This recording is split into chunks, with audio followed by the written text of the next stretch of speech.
Madam President, it's taken the governor more than a year to lay out his education plan, and quite frankly, what we have before us today can only be characterized as disappointing. In one respect, this reorganization plan seems to be little more than style over substance. The solution to the many problems facing public education are not going to be solved by rearranging a couple of boxes on an organizational chart. We're fooling ourselves, Madam President, if we think that centralizing power, adding another person to the mix, and creating more bureaucracy will make our public education system in this state any better. This reorg plan that we have before us today is basically a rehash of what's been tried before by previous administrations. It didn't work in the past, and there's no reason to believe that it's going to work now. I suspect that even some of my Democratic friends realize this, because it was only a couple of years ago that so many people in this chamber spoke out so strongly against a similar plan proposed by Governor Romney. In fact, I have the chair of the Education Committee's remarks from the tape of that debate, as well as some of the other senators, the Senator Pro Tem in here, and the senator who's the chairman of the Higher Education Committee was very much against the reorg when it came up before. They were very eloquent on the floor of the Senate. We have the remarks that they made, which I will go over those a little later, I guess, in the debate. But the point is that so many of you spoke out so strongly against Governor Romney's plan that you convinced me at that point that really wasn't the way to go. Governor Patrick's plan pretty much does the same thing as what Governor Romney proposed. But a lot more, Madam President, is at stake here today than creating an education secretary.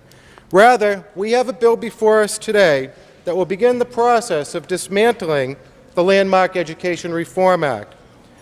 That landmark law was written by both Democrats and Republicans and supported by a broad bipartisan coalition, not only in this building, but outside the building, from the business community over the years.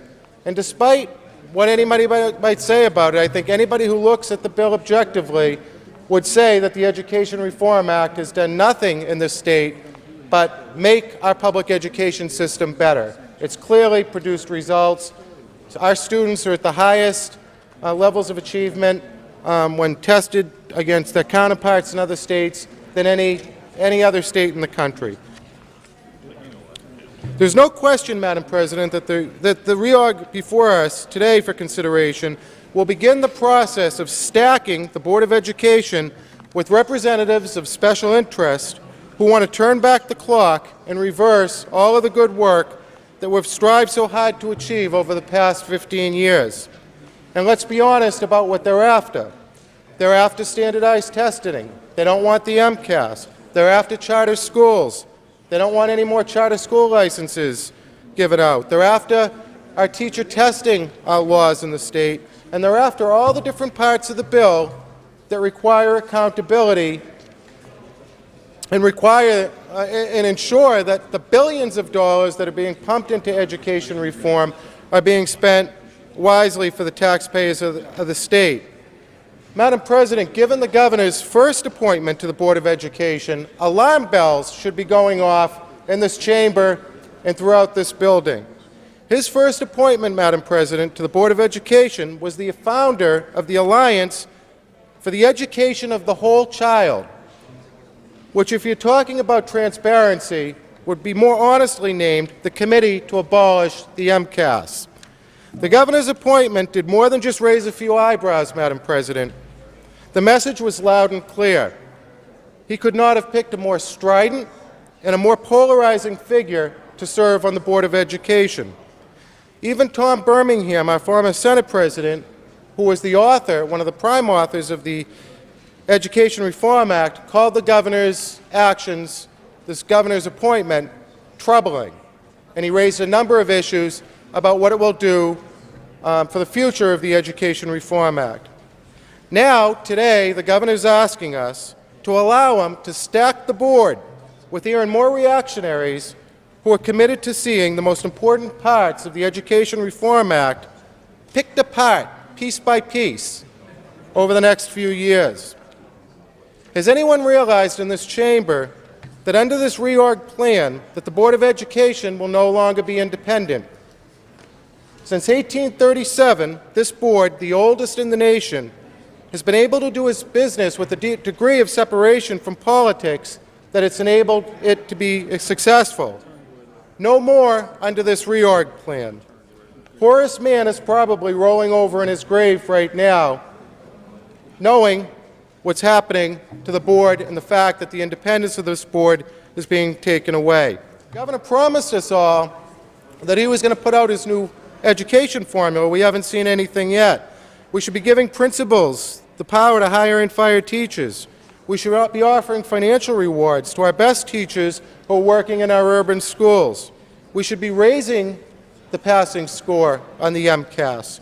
We should be lifting the cap on charter schools. And most importantly, the debate that we're having today should really be about how to improve our underperforming schools. Instead, Madam President, what we have before us today is a power grab. That's just about all it is. And it's a shame because it's taken the governor a whole year, to get to the point where he's offering us this plan that basically is a power grab. It doesn't address all of the other issues that I just said were important in this state.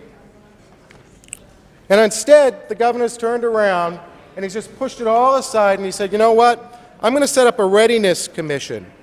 And I don't want to deal with any of these issues. I'm going to let a whole year go by and we're going to set up this readiness commission and allow them to put together a plan to solve all the problems in public education. The problem is, Madam President, that this so-called readiness commission, they've been meeting in secret for the past year, behind closed doors, and I might add, despite operating with state funds. This governor, who promised the voters of this state transparency in government, is doing exactly the opposite when it comes to creating education policy. The public is not allowed to sit in on meetings, and no one has any idea what they've been up to over the past 8 months as they've put together their plan for the next phase of education reform. The governor did give us, though, a sneak preview of what may be on the way a few weeks ago when he resurrected a previously defeated scheme to give in-state tuition to illegal immigrants. He told us, and I think it's really important to note, that he would try to do that by doing an end run around the legislature. Just like he's going to use the stacked Board of Education to do an end run around the provisions of the Education Reform Act. The reconstituted board is going to become, rather than being independent, an instrument that's used to dismantle the major provisions of the Education Reform Act. I want to just say this isn't partisan because our members of our caucus have voted for the other reorgs that come. Generally, our philosophy, at least on the Senate side, for the Senate Republicans, has been to let the governor manage the government. And we've had no problem supporting the governor's other items that he's put forth for reorganizations. But this reorg plan goes way too far because, again, we've had an independent Board of Education since 1837. You know, the governor is just totally intent on grabbing as much power as he can, and instead of serving public education in the state, he wants to take over public education in the state.